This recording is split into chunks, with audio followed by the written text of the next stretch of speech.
Good day and welcome to Kimco's second quarter 2015 earnings conference call and webcast. All participants will be in listen-only mode. Should you need assistance, please signal a conference specialist by pressing the star key followed by 0. After today's presentation, there will be an opportunity to ask questions. To ask a question, you may press star then 1 on your telephone keypad. Please note, this event is being recorded. I would now like to turn the conference over to Mr. David Bujnicki, Vice President. Please go ahead, sir. Thanks, Chad. Good morning, and thank you all for joining Kimco's second quarter 2015 earnings call. With me on the call this morning are Milton Cooper, Executive Chairman, Dave Henry, Chief Executive Officer, Connor Flynn, President and Chief Operating Officer, and Glenn Cohen, CFO. There are also other executives who will be available to address questions at the conclusion of our prepared remarks. As a reminder, statements made during the course of this call may be deemed forward-looking. It is important to note that the company's actual results could differ materially from those projected in such forward-looking statements due to a variety of risks, uncertainties, and other factors. Please refer to the company's SEC filings that address such factors. During this presentation, management may make reference to certain non-GAAP financial measures that we believe help investors better understand Kimco's operating results. Examples include, but are not limited to, funds from operations and net operating income. Reconciliations of these non-GAAP financial measures are available on our website. We have one housekeeping item to address. Kimco is hosting an Investor Day on December 10th of this year in New York City. We recently sent out invitations for this event, and if you did not receive it, please contact my office and we'll make sure to get this to you. We have also provided more details on this event with the opportunity to RSVP on our Investor Relations website. And with that, I'll turn the call over to Dave Henry. Good morning, and thank you for joining our call today. We are very pleased to report strong second quarter financial and operating results.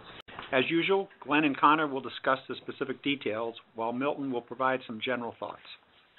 Overall, both our earnings and property fundamentals look terrific as we continue to upgrade our portfolio and sell lower-tier retail assets. Combined with limited new supply and healthy growth of both national discounters and service-oriented retailers, our operating metrics are strong and bode well for future earnings growth. It is particularly encouraging to note another strong quarter of U.S. same-site NOI growth at 3.7%. Despite modest retail sales figures, national retailers continue their expansion plans, which, in turn, is fueling higher occupancies, redevelopment projects, and some limited ground-up development in certain markets. Effective rents are moving up sharply, and property values continue to increase. In fact, the only disappointing current trend is the rising disconnect between private market valuations and the implied cap rates property values of REITs in general. Retail properties of all quality types, and in almost all markets, are experiencing strong demand with cap rates continuing to drift down. Wherever possible, Kimco is continuing to take advantage of the robust sales market by selling our remaining second-tier assets and redeploying the capital into redeveloping our larger properties and acquiring the equity interest of our institutional partners. In the latter case, we have the advantage of having managed the assets for many years and have, in most cases, a long-term presence in these markets. With respect to our overall strategy, we have now sold our remaining retail assets in Mexico, and we have begun to sell certain Canadian properties as we take steps to reduce our leverage levels, which temporarily rose in the first quarter with our purchase of Blackstone's joint venture interest in the former UBS joint venture portfolio. We expect to continue selectively selling Canadian assets, including our remaining Canadian preferred equity investments, to help us achieve our year-end debt target without issuing new equity. Glenn will cover this in more detail during his presentation. Also, with respect to Canada, property prices remain high, despite the negative impact of energy prices on the economy, particularly in Alberta. Our partners in Canada are also making excellent progress replacing the 9 Target Canadian stores in our portfolio. 5 of the 9 Target leases have been purchased by Lowe's, and Metro Grocery Store is taking part of a 6th store. There is substantial interest from other retailers in the remaining spaces, including Marshalls, Bed Bath & Beyond, H&M, and Sport Chek. And I remind everybody that we have U.S. Target's guarantee on all 9 of the leases. Switching back to the U.S., I believe most participants on the call today have noted the recent public IPO filing of Safeway Albertsons. We are confident that the future monetization of our 9.8% investment will provide an additional source of capital to fund developments, redevelopments, acquisitions, and reduce debt. During the quarter, as reported, we also sold approximately 80% of our SuperValue stock at a large gain. Our plus business continues to truly be a strong plus for us. Overall, we feel very positive about the underlying fundamentals of our open-air retail properties and the markets we are focusing on. The e-commerce impact on essential goods and services has been modest, and most national retailers have emphasized the benefits of brick-and-mortar store locations as an essential part of their integrated omni-channel strategy and very necessary for brand exposure. The proof really is in the numbers, as occupancy, rents, leasing spreads, and renewals are all strong across our sector. Now I'd like to turn to Glenn, Connor, and Milton for thoughts. Thanks, Dave, and good morning. Our second quarter results were strong, with solid execution at the property operating level and additional contribution from our plus business. As we reported last night, headline FFO per share, which represents the official NAREIT definition, was 44 cents for the second quarter, a 29.4% increase from the 34-cent level last year. Our strong performance is attributable to an NOI increase of $8 million, or 2 cents per share, from the shopping center portfolio, and higher transaction income, primarily from the $32.4 million marketable security gain on the partial sale of our SuperValue investment. For the 6 months, headline FFO per share is 81 cents, up from the 68-cent per share level for the comparable period last year, a 19.1% increase. FFO is adjusted, or recurring FFO, which excludes non-operating impairments and transactional income and expense, was 37 cents for the second quarter, up from 35 cents last year, a 5.7% increase. It's worth noting that this level of growth was achieved even with the impact of $900 million of U.S. assets sold, over $400 million of assets sold in Mexico, Latin America, and Canada, and the negative impact of currency fluctuations. This transformational activity had a dilutive impact of 6 cents per share, however, was more than offset with acquisitions of over $2 billion of high-quality shopping centers, many from our joint venture programs, and reduced debt costs from opportunistic refinancings. For the 6 months, FFO as adjusted per share is 73 cents, up from 69 cents for the comparable period last year, a 5.8% increase. Our portfolio operating metrics of occupancy, leasing spreads, and same-site NOI growth continue to deliver strong levels. Our U.S. pro rata occupancy stands at 95.7%, up 70 basis points from a year ago.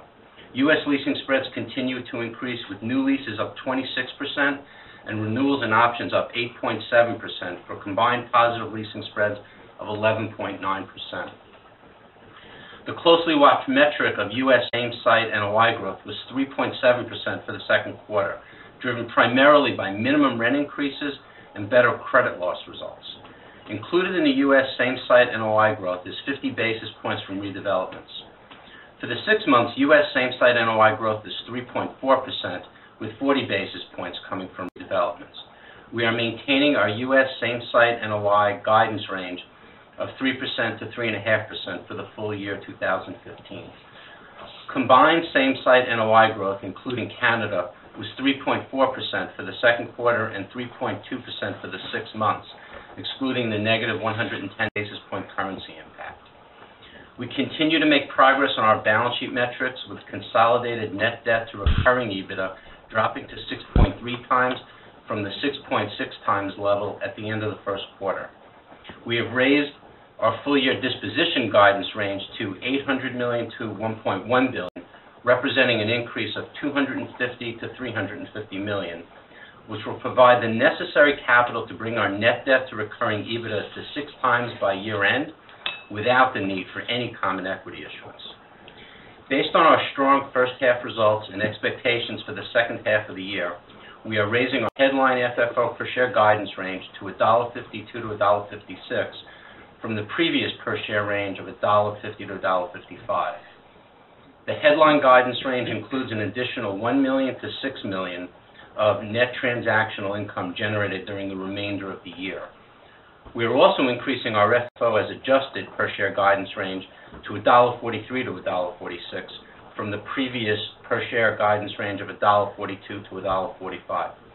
Again, these increased per share guidance levels do not anticipate the need for any common equity issuance. And with that, I'll turn it over to Tom. Thanks, Glenn, and good morning, everyone. Today I'll start by recapping our major metrics, followed by our progress on our acquisitions and dispositions, and finish with updates on our strategic development and redevelopment pipeline. Overall, we continue to see the fundamentals of our business improve in this favorable supply and demand environment. Our retailers and open-air centers, which include off-price soft goods, specialty grocers, fitness and wellness concepts, and fast casual restaurants, continue with their aggressive expansion plans. Regardless of the interest rate noise that is creating a disconnect between public and private pricing, we are laser focused on execution. These core initiatives include the blocking and tackling of leasing, continuous efforts to improve operations with an eye towards sustainability, and finishing off our dispositions by taking advantage of the healthy demand for hard assets with a strong yield. Turning to our major metrics, the U.S. portfolio maintained occupancy at 95.7%, even with the disposition of over 1.2 million square feet of fully occupied space. Due to the dispositions, the small shop occupancy took a slight dip to 88%, a 20 basis point decrease from prior quarter. But we remain confident about the overall improvement in the small shop leasing environment and the ability to grow occupancy throughout the rest of the year. Anchor absorption made a difference as it increased to 98.4% by executing new deals with Walmart, Fresh Time Farmers Market, Total Wine, and Planet Fitness to help keep the overall U.S. occupancy flat over prior quarter. Our combined spreads for the second quarter were almost 12%, a strong indicator that pricing power exists in our key markets where we see demand outpacing supply. Same-site NOI continues to trend over 3% in the U.S., and the lease-up of small shop vacancies, redevelopments, and strong releasing spreads will help continue to produce solid results. Our retailer watch list continues to be a focus, as we have seen a few dark clouds on the horizon with the recent bankruptcy filings of Radio Shack, Anna's Linens, and A&P. All three combined make up less than 1% of our ABR. Our diverse tenant base allows us to think strategically about the long-term goals of our assets that have poor-performing retailers but have great underlying real estate value. The average base rent of the portfolio is up 6.1% year over year. Our new leases are being signed at an average of over $19, significantly above our current average base rent, showcasing the embedded value and the mark-to-market opportunity we have at Kimco. We continue to execute on our transformation and simplification strategy with the previously announced closing of the KIF2 transaction in Montgomery Square in Fort Worth. Both of these transactions further the consolidation of our joint venture properties and give us buying opportunities in a challenging acquisition environment. We also acquired 7 adjacent parcels to our Tier 1 portfolio as we look to expand our footprint where we see the opportunity for future redevelopment. The acquisitions market remains ultra-competitive, and a few recent transactions showcase that cap rates continue to fall, especially for high-quality open-air centers in dense markets. While we continue to mine for opportunities, we believe the best use of our capital continues to be redevelopment and strategic development. The disposition market continues to remain healthy, with cap rates continuing to compress across all quality and markets. In the second quarter, we sold 13 properties, totaling 1.3 million square feet, and all were 100% occupied, generating $92 million in Kim share proceeds. Buyers of these assets include public institutions, private REITs, and local private buyers. Currently, we have 28 assets under contract for $170 million, 15 accepted offers totaling $136 million, and another 18 assets in the market that will complete our transformation by year-end and produce another $500 million of gross proceeds. With respect to our redevelopment and development programs, whether it's combing our existing portfolio looking for value-add opportunities, assembling adjacent parcels to create future phases, or building a new site from the ground up, our team is working overtime to analyze the highest and best use of the real estate. This modus operandi to evaluating real estate investments opportunities is what we call strategic development. That said, steady progress continues to be made on our redevelopment and development pipelines. This quarter, we completed 11 redevelopments with gross costs of $34 million. The blended incremental ROI on these projects is 15.5%. The projects were completed under budget and above our revenue expectations, representing an increase in ROI of 140 basis points over pro forma. At the same time, 7 projects were promoted to the active status. Included in the category of promotions are Forest Avenue in Staten Island, where we will be redeveloping a formal national wholesale liquidators to make way for a new LA Fitness. And at our downtown Farmington Center in Farmington, Michigan, we will be redeveloping a former Office Depot on Tuesday morning for a new Fresh Time Farmers Market, continuing our efforts to add a grocery component to our centers via redevelopment. Notable completions this quarter include the transformation of 2 Kmarts in Florida, where we added Whole Foods, TJX, and Ross, among other great retailers. The redevelopment pipeline targets the highest and best use for each asset, with a focus on upgrading the quality of the tenant mix, adding a grocery component, and adding density via mixed use to complement the existing retail. The continued expansion of specialty and traditional grocery concepts in core markets, in addition to the emergence of a number of new off-price or outlet concepts, bodes well for our redevelopment and strategic development initiative. These new demand forces are allowing us to unlock below-market rents with higher-producing retailers that will benefit the net asset value of the portfolio. Currently, the redevelopment pipeline has a gross value of just over $1.1 billion, with a total of $268 million in active redevelopment, another $756 million in design and entitlement, and $97 million that is under review. For the quarter, redevelopment adds 50 basis points to our same-site NOI. We continue to look for development opportunities that are within our core markets, complement our long-term Tier 1 hold portfolio, and provide compelling returns. Despite high retailer demand, sourcing new projects that will be accretive remains challenging due to the rising cost of land associated with the boom in multifamily development. That said, retailer demand for our select developments has been strong, and we continue to work towards securing a vibrant tenant mix that will create a live-work-play atmosphere that we seek to create on all of our Tier 1 assets. Our 4 development projects remain on track and will start to deliver in the second half of 2016. In closing, at the midpoint of the year, we are pleased with our progress on our strategic initiatives, but understand that the execution throughout the second half of the year is key to achieving our goals. We have empowered our operations team to make strides to become the best-in-class operator of open-air shopping centers, and it is nice to see our efforts being recognized. Commercial Property Executive Magazine named Kimco the #2 most effective property manager, and Newsday named Kimco one of the top 3 greenest REITs in the entire REIT universe, and #1 in all of retail. These accomplishments could not have been achieved without the passion and effort of our deep bench of talented individuals that are pushing Kimco to become a next-generation REIT. And with that, I will turn it over to Milton for his final comments. Thanks, Connor. I would once again like to congratulate our team, which is second to none, on an excellent quarter. In particular, I would like to thank Ray Edwards, who continues to spearhead our Plus business activities and was instrumental in the Albertson investment. Ray is just one example of our deep bench strength. As I've said before, we have great people, great assets, and a great future.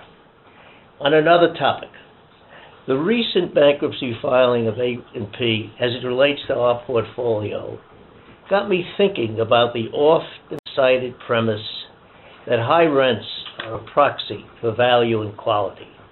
Now, with respect to our A&P sites, 4 leases with below-market rents are being assigned to other grocers, generating a profit to A&P, while 2 other stores with above-market rents will be closing.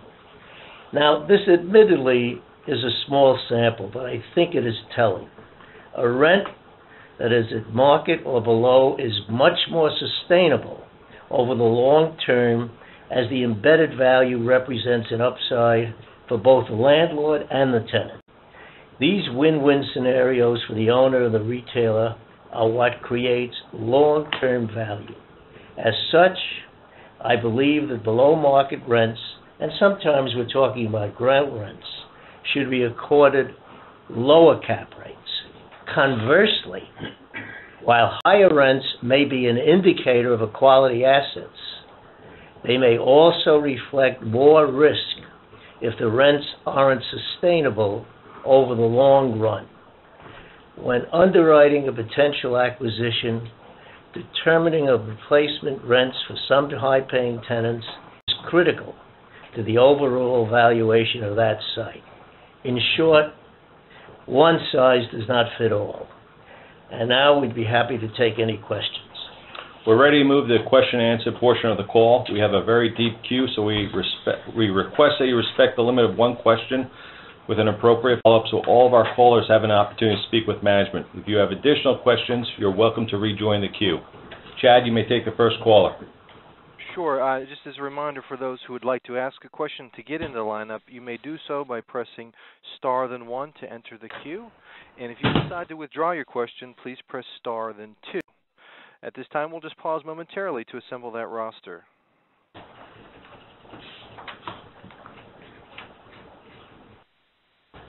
Our first question comes today from Craig Schmidt with Bank of America. Good morning. I know that Kimco is working on becoming a more urban portfolio, but outside of continuing to concentrate the portfolio around the top metro markets, what are some of the steps you are taking to become a more urban portfolio?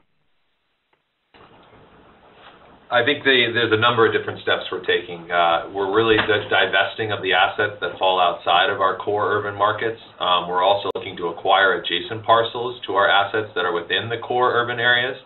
And we're looking to develop within those core markets. So combining acquisitions with development and redevelopment and dispositions, we really are trying to transform the portfolio to become a more urban portfolio. And what are you seeing in terms of spreads of, either NOI gain or leasing spreads in terms of the urban properties versus maybe some of the properties in the second-tier cities? It really is a case-by-case analysis. You've got to look at the ones that we continue to try and redevelop, even if they're in secondary markets, because those will actually return very nice returns. But we are seeing the embedded growth, whether it's the same-site NOI or the leasing spreads on the mark-to-markets within the core urban markets definitely are growing at a higher pace. We've seen that the urban markets have higher embedded growth and more demand from our retailers, and that's a real reason why we're focusing on that sector. Thank you. Next question comes from Christy McElroy with Citi. Hi, good morning, everyone. Connor, just following up on your comments around development, as you look at your portfolio and are considering more sort of larger scale projects, whether densification of existing assets or new development, and you also talked about the large redevelopment pipeline, sort of the shadow pipeline looking out, how do you think about sort of the annual pace of realizing some of those opportunities? So I think your in-process pipeline is only about 2 to 3% of your gross asset value currently. Do you have a desire to grow that over time? It's a good question. I think breaking it down into the two different buckets, redevelopment is one that I'd love to do more of. We're trying to focus and see how we can expand that $1.1 billion pipeline by adding more projects. And clearly we are doing a good job in terms of expanding that and also delivering on it. You saw that this quarter we did more than last quarter, and we continue to try and scale that. On the development side, we're being very selective on what we try and pick for developments. It really has to be within our key markets. We're trying to develop long-term Tier 1 assets that have high growth embedded in them. And it's very difficult to find ones that check all those boxes. So we want to try and be measured in terms of what we take on in development, but we're also making sure that we try and look for those opportunities, because right now, where cap rates are headed, we don't see a lot of opportunity to create a tremendous amount of value from the acquisition market. So we're looking from our own portfolio, we're looking at acquiring adjacent parcels that may lend itself to larger redevelopments over time, and we're also looking at the development side of it. So I'd like to see us grow on all fronts. That being said, we don't have a target in place. It's really, we're trying to look at every opportunity and make sure it's the right one for Kimco. And are there any investments that you need to make sort of internally, staffing-wise, you already set up for sort of growing that redevelopment pipeline?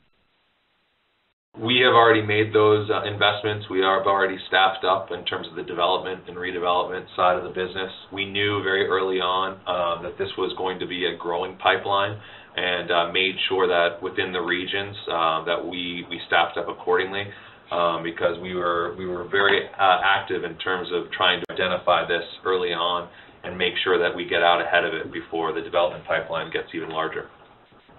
Great, thank you. The next question comes from George Auerbach with Credit Suisse. Thanks. Good morning. You took out the equity raise from guidance and replaced it with more asset sales, which makes a lot of sense given where your stock is trading.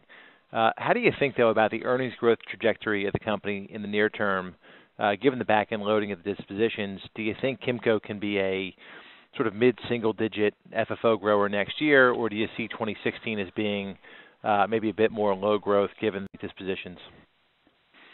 Hi, it's Glenn. You know, we started off this year thinking that this was going to really be our bridge year, and we're performing pretty well, where you're going to see pretty decent growth come from it. You're right, we are back-ending some of the sales, but the growth for next year should still be, I would think, comparable to where we are this year. Thanks, Glenn. That's helpful. I guess just as a follow-up, should we read into next year's disposition volume, given the comments on the call about how healthy the transaction markets are? Do you think next year could see a similar level of dispositions, or is this year sort of the bulk for, as we think about the next 18 months? No, I don't think you're going to see the same level. I mean, we're talking about total dispositions at our share of, somewhere between $800 million and $1.1 billion for this year. I don't think it'll be anywhere near that next year. Certainly we're finishing up what we've done in the U.S.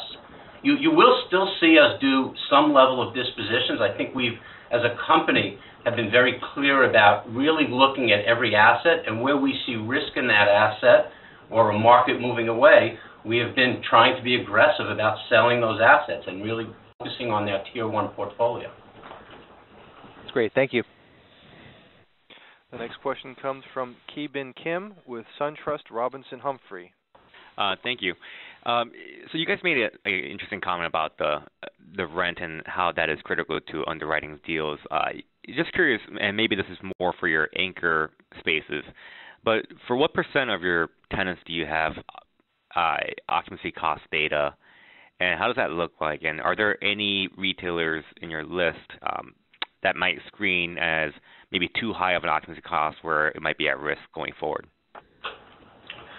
It's a good question. I think occupancy cost is one that we watch closely where we have the sales data available.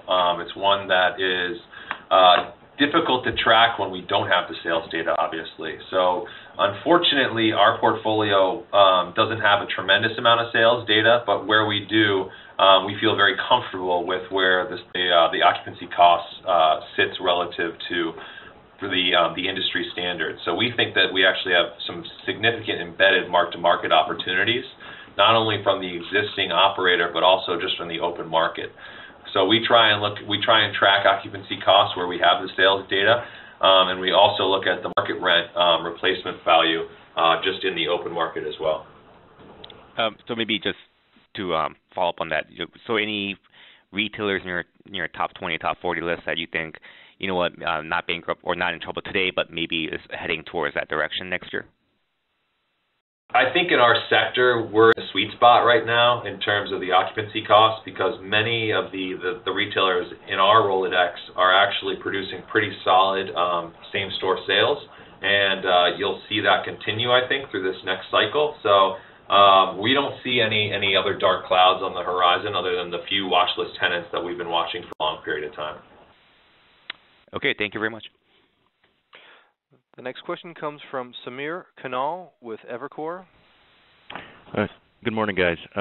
Looks like you've been trending at about 3.5% on same-store NOI growth, kind of year to date, which is at the higher end of the range. But kind of you kept the guidance unchanged, and I'm just trying to understand if you're just being conservative due to some of the recent store closings, or is it just the fact that you're also facing some tough comps? I know last year in the second half you were sort of at 4.5% range. So can you just provide some color around this?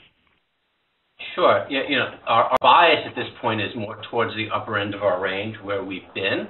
But again, you have to look at some of the bankruptcies that have occurred. So we have to be a little cautious from that standpoint. But I mean, our bias is towards the upper end of the range. But we don't have enough clarity to sit there and, try and raise it at this point. And the leasing velocity continues to be strong. I think that even though you see that our small shop occupancy decreased this quarter, it was really driven by the dispositions, and we actually had more small shop leasing volume in the second quarter than we did in the first quarter. So we feel pretty optimistic that the fundamentals are there. Right, and as a follow-up to that, just on the metrics, your spreads are on a blended basis, are trending kind of in the low double digits this time, and in the past had been kind of high single digits. I mean, one of your peers has been reporting, new rent spreads at kind of 40 to 50% increases. I mean, could we see a point where maybe your blended spreads moves up to maybe the mid to high teens level as well? I think you've seen our spreads continue to move up. If you look past at the last few quarters, you'll continue to see that trend. We feel pretty confident that we are continuing to push pricing where we can. So there is that opportunity to where we are able to recapture space with leases that don't have any more options. That's where we really see the dramatic rent increases, and we do have a few of those coming up, not only this year, but in the next few years. And we take some comfort that our sector still is in a recovery mode. Rents in many markets are still climbing back to their previous highs, so that gives some tailwind to where we're going. Okay, thank you. The next question comes from Jason White with Green Street Advisors. Hey guys, just a quick question on your kind of percentage of anchor space versus small shop space. You've historically been heavier on the anchor side. I think more than, or roughly 3/4 of your space is anchor space. I'm curious if that's by design or if that's just what's kind of become of the portfolio over time, and how you kind of think about that going forward. It is something that we actually tout as a differentiator for us because we have 77% of our income coming from our anchors. It's one that we think we can manage effectively because of the investment grade credit ratings that they receive, and we are very conscious of watching how they expand or contract. We have national relationships that we can very much take into effect when we're looking for new projects or new developments. And we think the risk involved with the national anchors is a little bit less than say, the small shop. So we like the way our portfolio is designed. We continue to develop assets that have a good mix of anchor tenants as well as some restaurants and some small shop tenants. And you'll see that when we continue to try and push the grocery initiative, we'll start to become a much more grocery anchored portfolio as we're already over 70% grocery anchored. Okay, so as you look at that anchor space being a heavy component going forward, is it harder, kind of ex-redev, to push same-store NOI given that small shops turn faster, so in an up market you can obviously roll those leases quicker and mark-to-market faster than you can anchors? Is that kind of the trade-off? I think that's a fair statement. I think that the smaller shops definitely have more turnover, more mark-to-market opportunities. That being said, we saw in the last downturn that the small shops were the ones that got hit the hardest. So we feel like we're trying to position ourselves for the ultimate cycle, and we feel pretty confident that where our leases are maturing, where the rents are, we feel like we have significant mark-to-market opportunities in both small shop and anchor leases. Great, thanks. Our next question comes from Alexander Goldfarb with Sandler O'Neill. Good morning. First, nice job on getting the Jericho parcel. Question for you on Canada and harvesting the Albertson stake. As you guys, obviously look to do that, and presumably, you have this nice gain in Albertsons. Do you think that you can do both simultaneously from an efficiency standpoint, or because of structuring things, you'd have to favor one versus the other in terms of timing? Well, let's take both sequentially. In Canada, it's going to be some time before we sell a number of assets up there. We have a number of joint ventures, and just like the U.S., we've identified a Tier 1 and a Tier 2 group of assets there. The Tier 2 assets are much easier to put on the market because you generally have consensus with your operating partner. On the Tier 1 assets, it's more of a discussion, and it'll take more time to do. Because we're near the tail end of this year, we even start today, some of that's going to fall into next year. So I guess when we look at Canada and harvesting some of those assets in order to provide capital to pay down debt, it's going to be spread over the next couple years as it is. When you look at Albertson, even if the IPO is successful, there will be a lockout period, and Ray can go into that a little bit. So that's more of a longer term harvesting in our mind. Yes, I mean, on Albertsons, if the IPO does happen in the fall, as we hope, there was to be at a minimum of 180-day lockout to sell any of the shares on the company. I mean, for us, I think the reality with the Albertsons transaction was when we closed on the deal in February, nobody thought we'd be in 7 months going out there with an IPO. So, we're way ahead of the curve in our ability to monetize the investment, whether, because we're moving up the IPO timing. Okay, but Dave, if I hear you correctly, then it sounds like the exit from Canada is going to take years, whereas the Albertsons could be, quicker, subject, obviously after the 180 days, but just subject to normal how the stock does. No, I would actually reverse that. I'm a little more confident that Canada, at least some of those assets, can be done relatively quickly over the next, let's call it 18 months. So by the end of next year, there'll be a significant amount of monetization going on, which will help us achieve our targets. The IPO and the timing of monetizing that is a little more an estimate of maybe the back end of next year is when that could start to happen. Yeah. I mean, it's going to take time. Well, our consortium will still own 85% of the company. We have to prudently figure out how we're going to monetize the investment. Okay. Thank you. The next question comes from Vincent Chow with Deutsche Bank. Yes. Hey, good morning, everyone. Just sticking with some of the Albertsons type discussion here. Just on the rest of the super value stake, just curious what the plan is there. Well, we'll probably try to monetize it over the balance of the year, which is always our plan. Okay.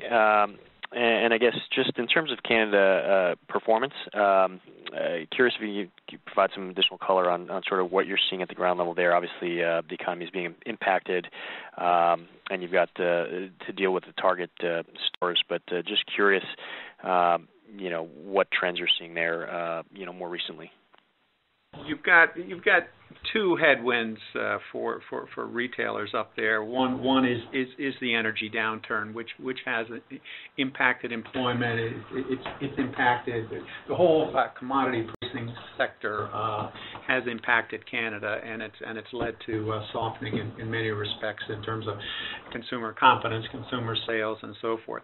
Secondly, many retailers get their inventory of goods from the U.S., and the strong U.S. dollar and the quite substantial movement in that U.S. dollar has really hurt retailer margins in many cases, particularly fashion, and that has impacted retail sales, retail margins, retail profitability. So you've got a few more bankruptcies and liquidations of retailers in Canada right now than we're seeing in the U.S. So the fundamentals are definitely a little softer in Canada, but we are coming off of 15 years where Canada, in many respects, was stronger than the U.S. in terms of portfolio occupancy and rents. It was very solid performer for us. So it has softened lately, and the Target bankruptcy doesn't help. But there has been some pretty good demand for the space. And you're going to see more of it now that these leases have been rejected.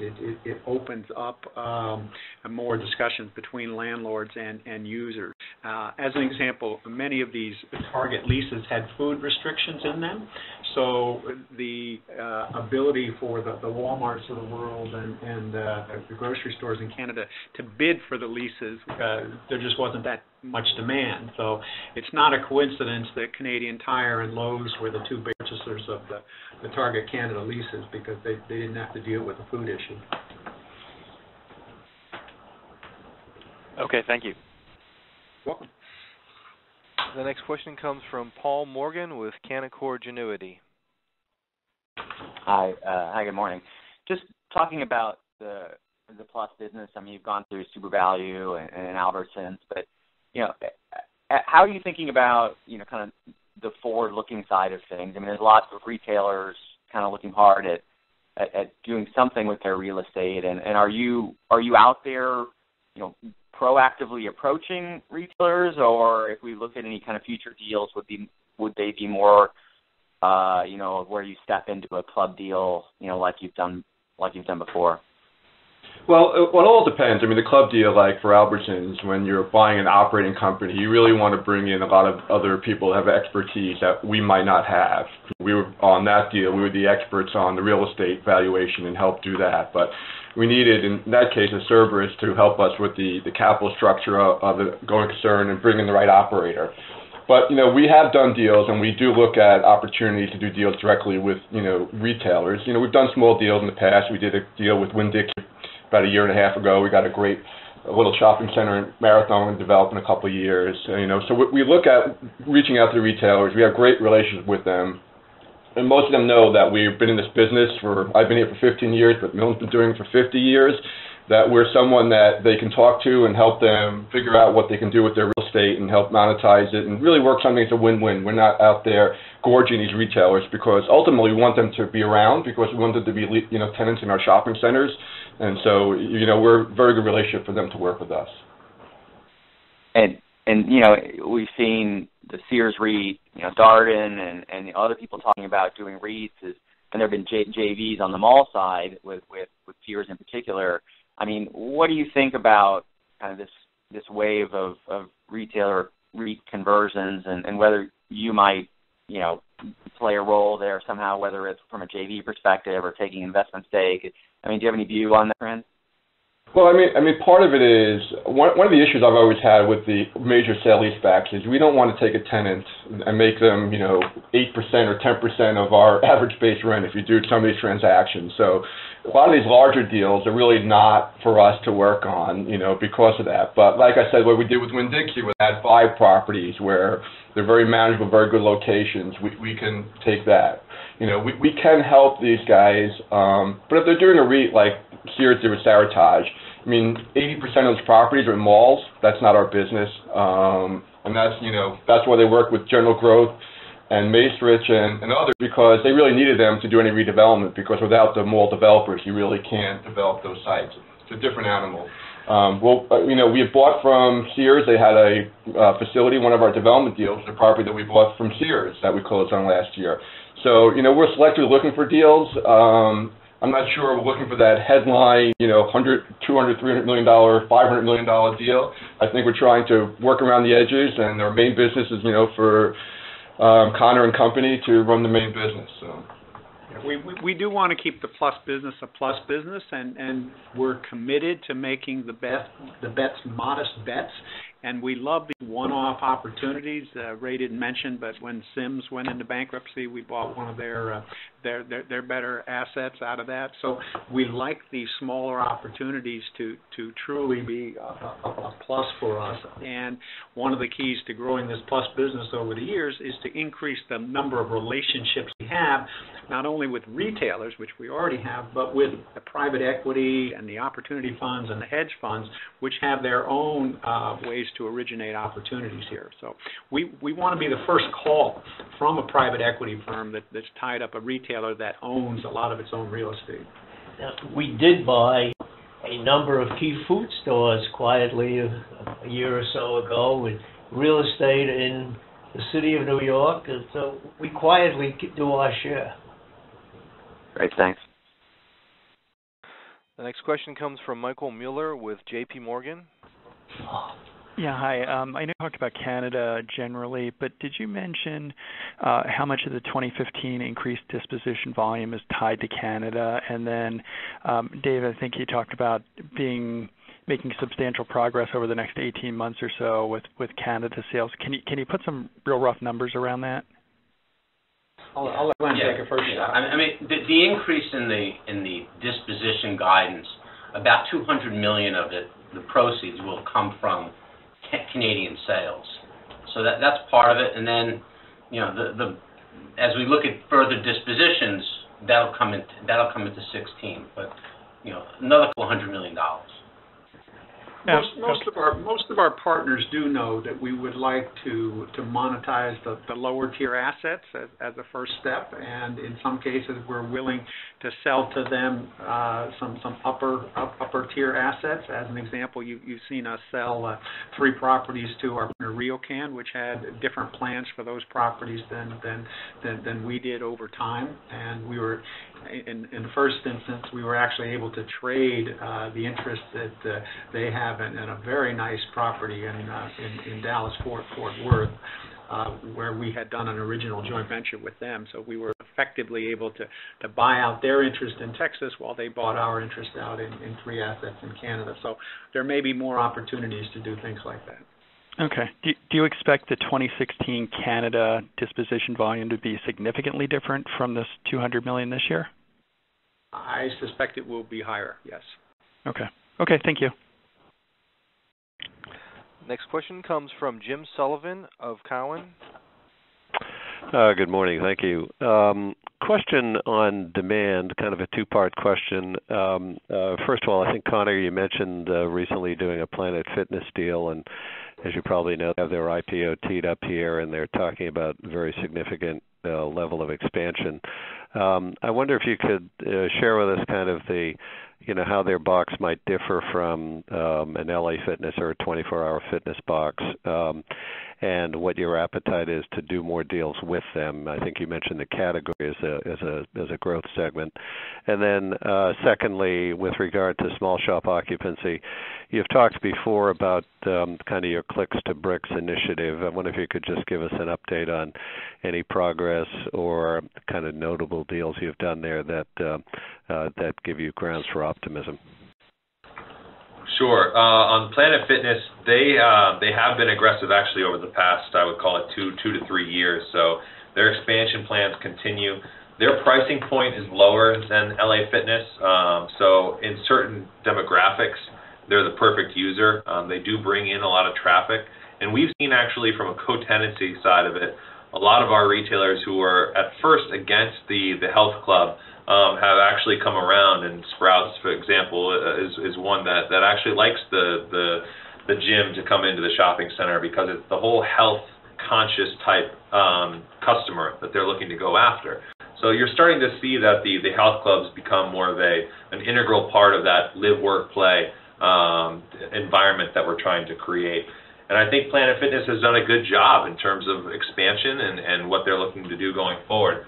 That being said, they're in that size where we have so much demand right now. We're at 98.4% in our spaces over 10,000 square feet, and Planet Fitness, will be bidding against a lot of these guys that are looking to come in for that same size box. So I see that as being a headwind for their expansion plans, but they do run a great operation, and we have a number of deals with them, and a number of more deals in the pipeline.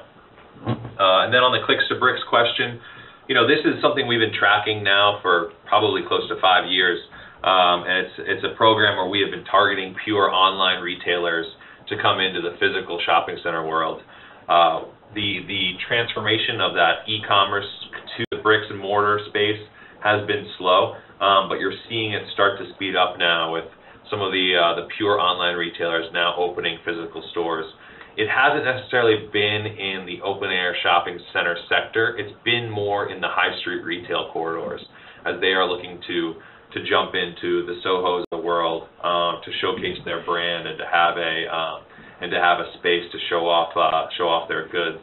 That being said, there is rumors of Amazon developing a store that we're watching closely in California that actually has a drive-through attached to it. So If that comes to fruition, it may open a whole slew of new operators to come into our shopping centers that would create even more demand sources for us. So we're watching it closely. We're encouraging some of the mom and pop online players to come into our shopping centers, but it hasn't been material of late. Good. Thank you. The next question comes from Rich Moore with RBC. Hi, good morning, guys. Connor, I missed a little bit of your initial presentation. I got cut off, but did you mention if your small shop leasing target is still 90% for next year? Is that still what you're headed toward? That's correct. Okay. And in getting to that, is it really just a matter of demand demand for new store openings and how hard you guys work, or is it also partly getting some of these redevelopments done, maybe adding some anchors to some centers, that kind of thing, before you can get that kind of push? I think it's a combination of both. I think our leasing team is really focused on the small shops because we all know that that's really what we have left to push in terms of our same-site NOI growth. So we have changed some incentives around to make sure that before we might have been more heavily weighted in incentives toward leasing bigger boxes. We're now shifting that towards the smaller shops. And we're also looking at our redevelopments when we take down portions of shopping centers. Typically, it's the junior anchors that are stepping up and paying the rents to get the space. So, it's a combination of both, and yet we're still doing close to 150 small shop deals a quarter. We don't see that slowing down. It's about 50-50 split between regional and national small shop tenants and the mom and pop tenants. And it's a lot of service-based users that we think are sticky, the ones that will stay in our shopping centers for the long haul, and that's where we see significant annual increases as well coming from the small shops. From a 50,000-foot level, Rich, we've talked about this before, but the whole environment for small shops and small businesses is starting to improve. Finally, the community banks are lending again, and your local jewelry store, your local dry cleaner, they're looking to expand again. So the bigger national retailers recovered first coming out of the Great Recession, if you will, and now small business is beginning to find its legs, and so we benefit across the sector from that as well. Okay, thank you, guys. Our next question comes from Haendel St. Juste with Morgan Stanley. Hey there, good morning. Question on the JVs. Obviously, you've done a lot of efforts here the last year or two simplifying the platform. 3 big JVs left here. Looks like Prudential, Care, and RioCan, which maybe you're starting to address here in Canada already. But question is, what's the status of your conversations with those partners? It looks like the Pru JV has a lot of debt maturities in 2016. Wondering if that could be a catalyst to buying in some of that JV? Yeah, Pru has made it pretty clear that they're not interested in disposing of their interest in most of the properties we have together with them. They have a lot of money to put to work. They're not interested in monetizing at this point in time, and in fact, they've been very cooperative in terms of paying off debt on some of the properties that we have together because they'd like, in fact, to put out more money. So some of the properties are scheduled to become unencumbered. That said, they've also agreed to our concept where we truly have secondary assets in tertiary markets that those should be put on the market, and they've cooperated with us in selling those to third parties. But in terms of buying out their interest in certain properties, it's probably not going to happen in the near future. RioCan we have talked about, and I think you'll see that joint venture be reduced over time as we begin to identify certain assets that we both think should be sold, as well as certain assets where they have plans to convert more to a mixed use or redevelop, and those might be opportunities for us to reduce the size of our joint venture. That said, they've been a wonderful partner all the way along. In terms of Kier, we have had some discussions, but at this point they're inconclusive. And as you probably know, New York Common is going through a change of leadership in the real estate side, so it'll be a while before they really settle out on their long-term strategy, I believe. But they've also been very cooperative and agreeable about selling assets that we don't believe fit in that Tier 1 category. I appreciate the color. Follow up, if I may, on redev. I think Connor, you mentioned earlier, pipeline today, $1.1 billion. Curious as to how big the current opportunity, the redev opportunity within your current portfolio is today, ballpark.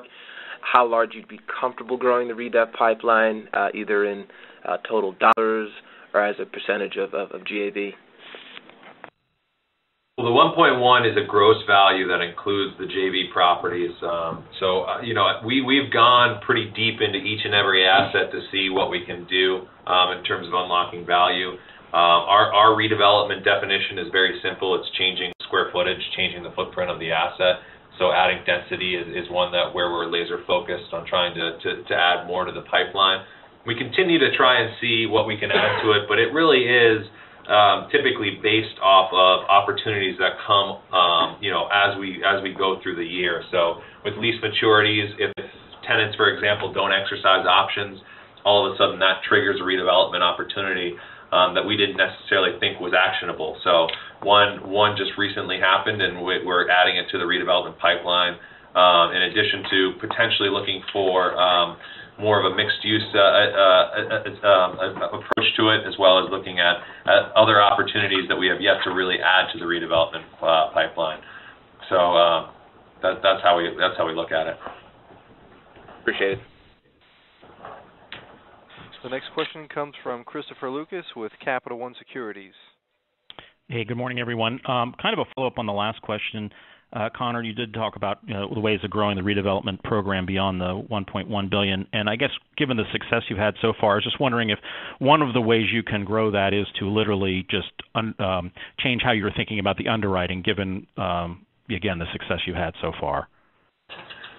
Well, it's a good point. I mean, rents are definitely moving up, so the returns that come along with those higher rents definitely justify more projects, and we're looking at that in addition to adding potentially some mixed-use opportunities that we have yet to really add.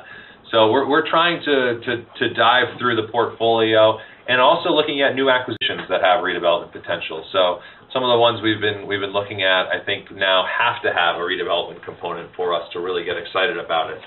So you're right on there that as we look at returns, we might start to look at other opportunities that, as rents have moved up, now start to make more sense. Great. Thanks a lot. Our next question is a follow-up from George Auerbach with Credit Suisse. Great, thanks. Just quickly on the sales in Canada and of the Albertson stake over time, is there any way to shield or manage through the taxable gains on those investments, or do you just sort of pay the taxes and move on and that's it? Well, actually, we do have some room in terms of Canada, U.S. Yeah, Canada. Yeah, in Canada, so there's two components to the tax. There is a Canadian tax that has to get paid on the gains. So you do have an actual cash tax that occurs in Canada, and then there's the remaining piece that'll flow back into our U.S. entity. So it's all a matter of how we shield that. Now, we have done a lot of analysis about doing cost seg studies and other things like that, repair regs analysis, that give us a lot more depreciation expense from a tax standpoint to help manage it. In addition, we've been doing a lot of 1031 exchanges on the assets that we've sold in the U.S. So although we've been reporting a lot of gains in the U.S., from a taxable standpoint, they're actually being deferred. So we have a pretty sizable bucket to be able to deal with the gains that will come. Great, thank you. This concludes our question and answer session. I would like to turn the conference back over to David Bujnicki for any closing remarks. Thanks, Chad, and to everybody that participated on our call today. As a reminder, additional information for the company can be found in our supplemental that is posted on our website. Have a good day. The conference is now concluded. Thank you for attending today's presentation. You may now disconnect.